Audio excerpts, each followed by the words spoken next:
The curl up is the only test option used to measure abdominal strength and endurance in the Fitnessgram.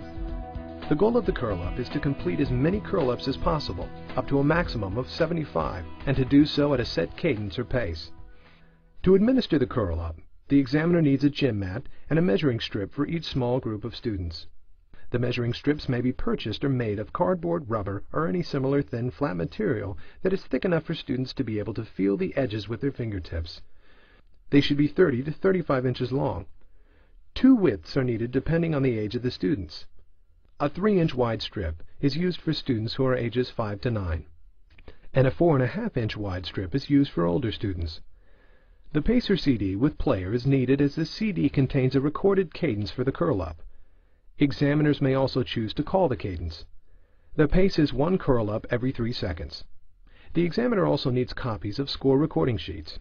The examiner will organize the students into small groups for the curl-up. The size and number of groups will depend on the number of students. The examiner can accurately monitor and record the scores. Before the day of the test, students should be provided with opportunities to practice the curl-up. These practice opportunities should include the use of the cadence CD.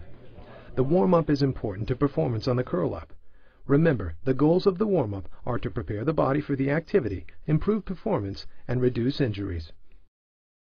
Prior to the beginning of the curl-up, the examiner needs to ensure that each student has a partner. One student will perform the curl-up, while the partner will help the examiner watch for form breaks.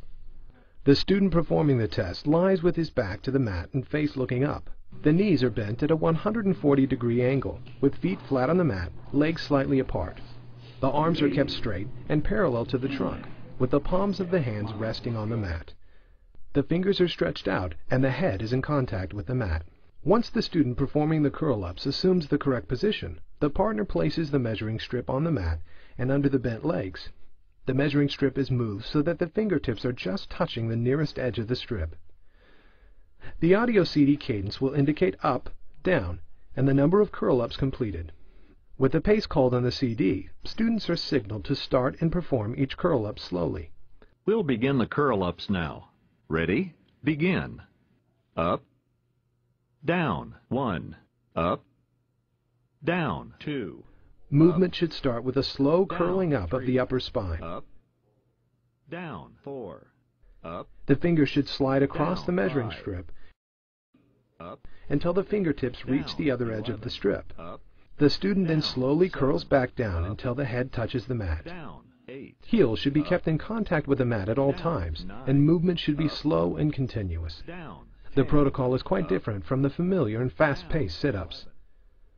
Form breaks occur when the student's heels are no longer in contact with the mat, when the head does not touch the mat as the student curls back down, when movements become jerky, when the student stops to rest, when the student cannot keep up with the cadence, and when the fingertips do not touch the other edge of the strip. The examiner signals to the partner when a form break has occurred.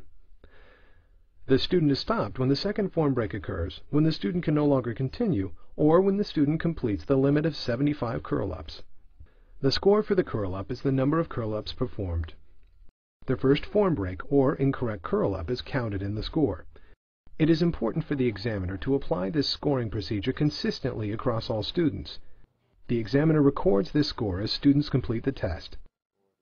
If the number of curl-ups completed is within or exceeds the range of the healthy fitness zone for the student's gender and age, the student meets the performance standard and should continue doing regular physical activity. If the number of curl-ups falls below the range of the healthy fitness zone, this indicates that the student would benefit from physical activities designed to improve abdominal strength and endurance. This video was developed to help ensure the curl-up is administered in a manner consistent with the Fitnessgram Test Administration Manual and California Physical Fitness Test Regulations and Guidance. For more information about the physical fitness test, we encourage you to visit the California Department of Education PFT webpage.